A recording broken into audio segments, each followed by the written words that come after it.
Olá, meninos. Bom dia, boa noite para vocês. Tudo bem? Bom, vamos então nessa semana, né, que já se iniciou, em mais uma aula de hemato. Vamos continuar, né, terminar de tratar sobre o quadro de aplasia medular. Para vocês relembrarem, né?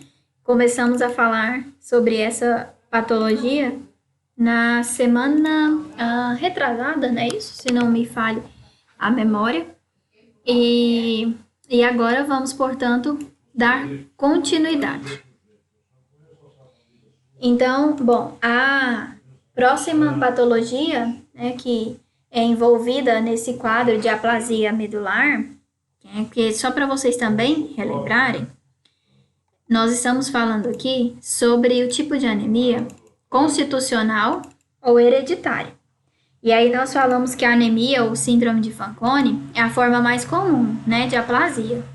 E existiam outras, como a disceratose congênita e a síndrome de Schweinman. E aqui a gente vai falar um pouquinho sobre esses dois quadros. Então, a disceratose congênita é uma forma, é um tipo, né, hereditário de aplasia medular. É uma doença rara, raríssima, quase que raríssima, e que é causada por uma tríade, né? Onde o paciente passa a ter pigmentação reticulada da pele, distrofia ungueal e leucoceratose em mucosas. Então, essa pigmentação reticulada da pele é um pouco pior, assim, do que aqueles quadros que a gente viu na síndrome de Fanconi, que causava essa alteração, esse tipo de alteração aqui, esse escurecimento, né, da pele. A disceratose congênita é um pouco mais. Então, aqui a gente está vendo um quadro de distrofia ungueal, né, olha as unhas desse paciente e olha essa hiperpigmentação. E aqui, né, na próxima região genital, né, que também está bem mais escurecida, né, que também é bem comum, tá? Então, a gente tem essa pigmentação reticulada, que vocês viram lá, esse escurecimento, distrofia ungueal e leucoceratose nas mucosas. Além disso, o paciente pode apresentar alterações dentárias, gastrointestinais, geniturinárias, né, e diversas outras, neurológicas, oftalmológicas, pulmonares e esqueléticas associadas à doença. Então, a gente sabe que o principal causa de morte, né, de aplasia medular, é isso daqui, o quadro de falência medular, né?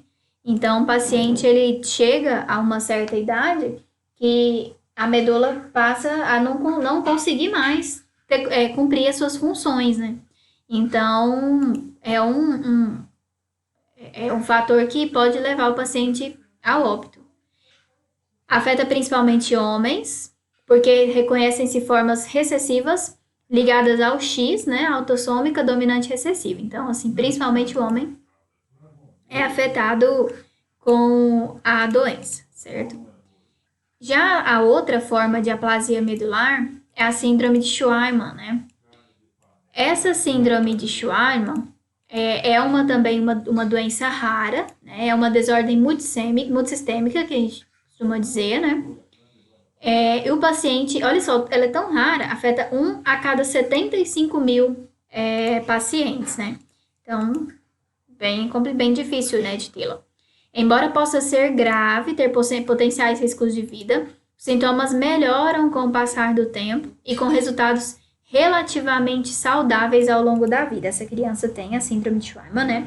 Tem algumas alterações, assim, né, aqui a nível, né, dos olhos aqui que a gente tá vendo, né, além de alterações sistêmicas mesmo, como a gente disse. Então, as principais preocupações são com a má absorção, que o paciente pode apresentar, riscos maiores a infecções, né, e enfim, tá? Então, essa outra síndrome de Schweinman, ela não é tão comum quanto a anemia de Fanconi, mas também pode acontecer. Bom, e agora a gente vai entrar falando das causas adquiridas de aplasia medular. Então, o paciente ele pode ter aplasia, ou seja, esse tipo de anemia hereditária, né? Então, ele já desenvolver isso, ser genético, né? Praticamente nascer com essa alteração, ou ele pode desenvolver isso ao longo do tempo, né? Ao longo da vida. E quais poderiam ser os agentes agressores, né?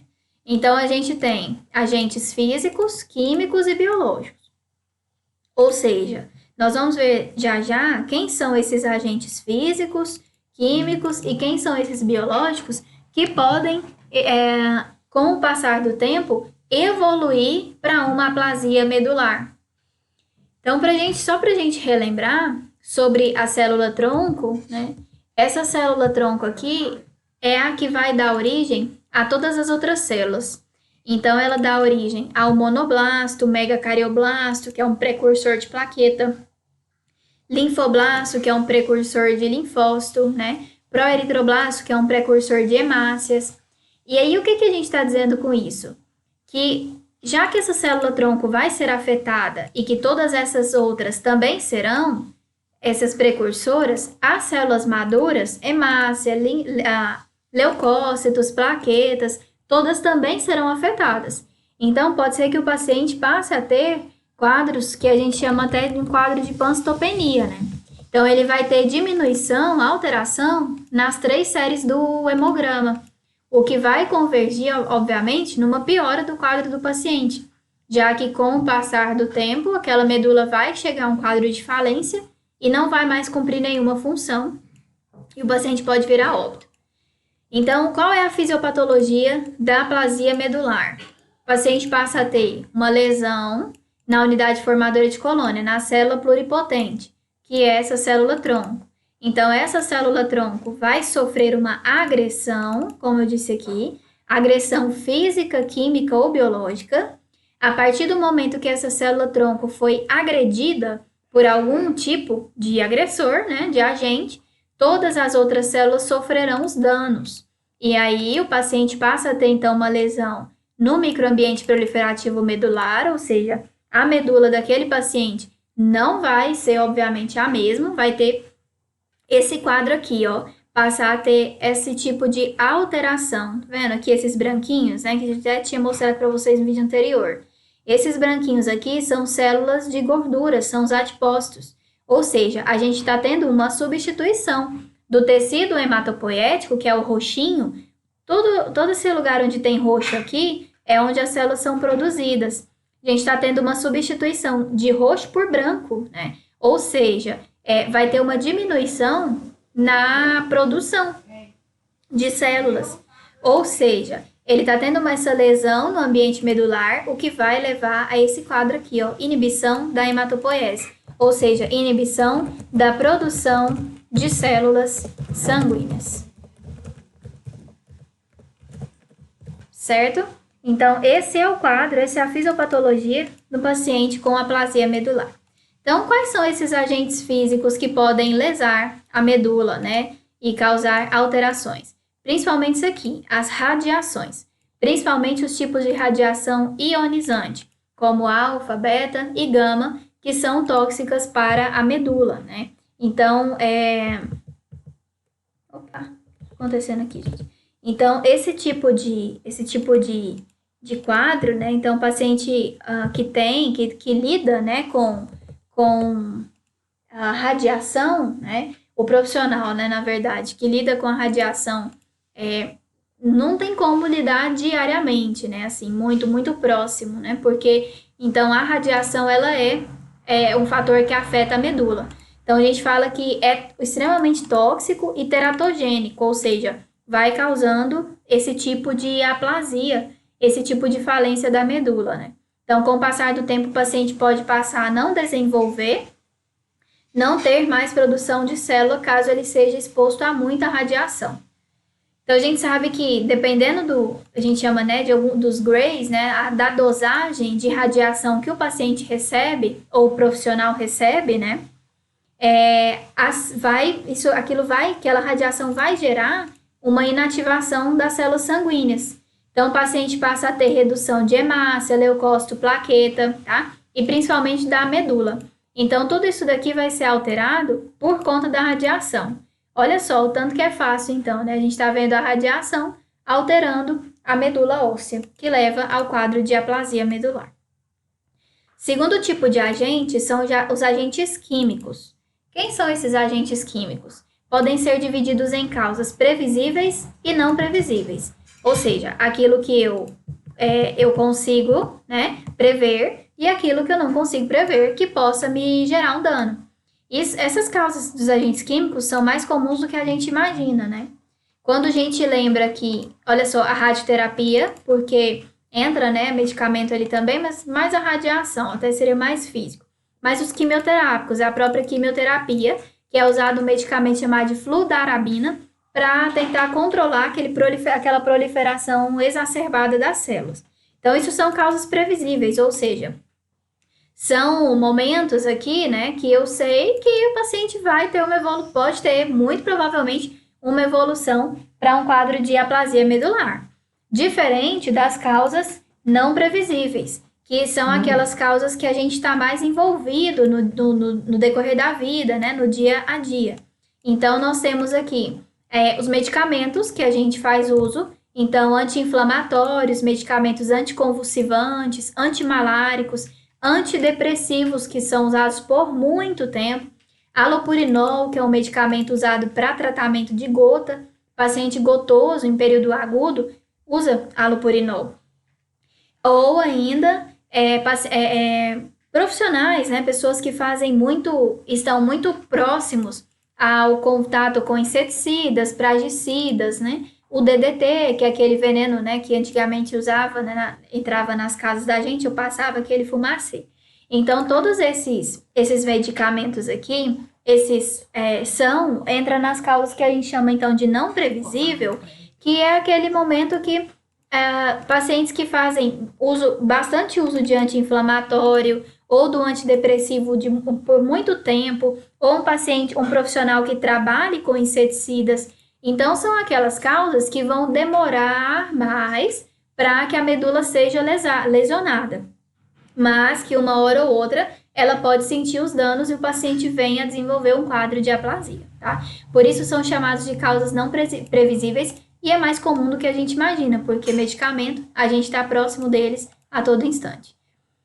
E a última causa são as causas dos agentes relacionados aos agentes biológicos, né? Que são relacionados às patologias. Então, o paciente que tem, por exemplo, hepatite, né? Ou entrou em contato com o vírus HIV, com o vírus Epstein-Barr e desenvolveu, por exemplo, o vírus da herpes, seja ele simples ou genital, né? Que é o HV4, né? Vírus da herpes, herpes vírus humano 4 e o herpes vírus humano tipo 6, né? São pacientes que podem vir a desenvolver um quadro de aplasia medular. Além disso, a citomegalovirose, causada também pelo vírus Epstein-Barr, né? E o parvovírus B19. Então, todos esses aqui foram somente alguns exemplos de doenças virais, na maioria das vezes, né? Que podem, com o decorrer da vida, em decorrência daquele patógeno, causar um dano na medula, tá? Então, e aí o paciente, por conta, por exemplo, de uma soropositividade, né? Uma doença como a AIDS, ou somente o paciente ter contato com o vírus HIV, que não é a mesma coisa, desenvolver no decorrer da vida um quadro de aplasia medular, né? Então, é uma evolução muito ruim. E esses pacientes, eles vão ter esse quadro aqui, ó. Isso aqui não é sangue. Isso daqui é urina, que está extremamente avermelhada. Esse aqui é um quadro que a gente chama de HPN, né? Que é um quadro de hemoglobinúria paroxística noturna. O paciente passa a ter destruição de eritrócitos, destruição de hemácias. Se essas hemácias são destruídas, o paciente passa a ter a liberação do que está dentro dela, que é a hemoglobina. E essa hemoglobina, então, sai ali na urina, geralmente na primeira urina da manhã, quando o paciente acorda, ele já vê uma urina desse jeito aqui, extremamente avermelhada.